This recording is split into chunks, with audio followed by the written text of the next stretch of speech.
जय जगन्नाथ सांगने आसी आउ एक ब्रेकिंग न्यूज। आवास योजन डबल फायदा उठाई 33 नकली हिताधिकारी चिन्हट, अर्थ असूल लगी प्रक्रिया आरंभ। हाँ आज्ञा, प्रधानमंत्री आवास योजना शहरी नियम अनुसार जड़े हिताधिकारी यह योजन 4टी विकल्प मध्य जेकोसी गोटे व्यवस्था बासगृह करने निमंते आर्थिक सहायता पाइपर, किंतु किछि हिताधिकारी एका संगे 2टी व्यवस्थार लाभ उठाइबा घर कर सरकारी भाषा रे एमानकु नकली हिताधिकारी कुहाଯାଉଛି। निकटरे केंद्र सरकार तरफ कराइଥିବା एक सर्भे सारा राज्य में एभली 33 जन नकली हिताधिकारी चिन्हट होइछन्ति। आगामी दिन में यह संख्या बढ़िबार आशंका रही।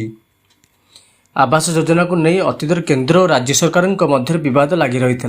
दलीय भित्ति नुहे एवं जी घर पाइबाकु योग्य सेमानकु चिन्हट करी घर दिया जाऊ बोली केंद्र सरकार राज्य सरकार निकट में शर्त रखिते। परिशेष में ओडिशा को 9 लाख नुआ आवास लगी अनुमोदन करथिला केंद्र सरकार, किंतु आवास योजना को नहीं विवाद पिछा छाड़िया ना धरुनी। राज्य हिताधिकारी चिन्हट और आवास सहायता प्रदान लगी केंद्र गृह और शहरी व्यापार मंत्रालय तरफ एक अनुसंधान करा जायथिला। प्रथम पर्यायर राज्य में 33 जन नकली हिताधिकारी चिन्हट होइछन्ति। किछि हिताधिकारी CLSS credit link subsidy scheme रे सहायता पाइछन्ति, तत्सहित अन्य बाटे किछि योजना लाभ उठाइछन्ति। निर्दिष्ट भाव कहवाक गले CLSS अधीन में शुद्ध सब्सिडी पाइबा सहित प्रधानमंत्री आवास योजना शहरी अंतर्भुक्त हिताधिकारी नेतृत्व में गृह निर्माण BLC उपयोजना में उपकृत होइछन्ति। अर्थात हिताधिकारी निज उद्यम घर प्रस्तुत करेंगे।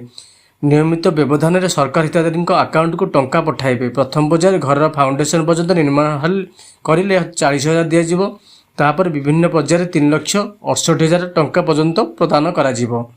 नियम अनुसार हिताधिकारी जेकोसी गोटे योजना लाभ उठाइबा व्यवस्था कराइथिबा बेले नकली हिताधिकारी 2टी सुविधा केमिति हासिल कले ताको ने केंद्र और शहरी व्यापार मंत्रालय प्रश्न उठाई।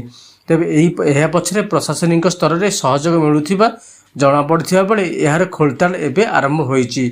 सहरांचल बासगृह मिशन जुग्म शासन सचिव ए बाबद 13टी जिलार कार्यनिर्वाही अधिकारी को नोटिस करने सह ए विवाद स्पष्टीकरण मागिछन्ति, जहाको नहीं संपृक्त जिले में प्रशासन अड़ुआर पड़ी।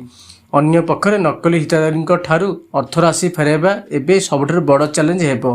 यार सत्य कौन रहिबो और नकली हिताधिकारी विरुद्ध में कौन कार्यानुष्ठान ग्रहण करा जिवो ताहाक मध्य आगुक स्पष्ट हेबो। जय जगन्नाथ सांग मैंने आज ब्रेकिंग न्यूज को मैं ये समाप्त करुच्ची। धन्यवाद, थैंक यू।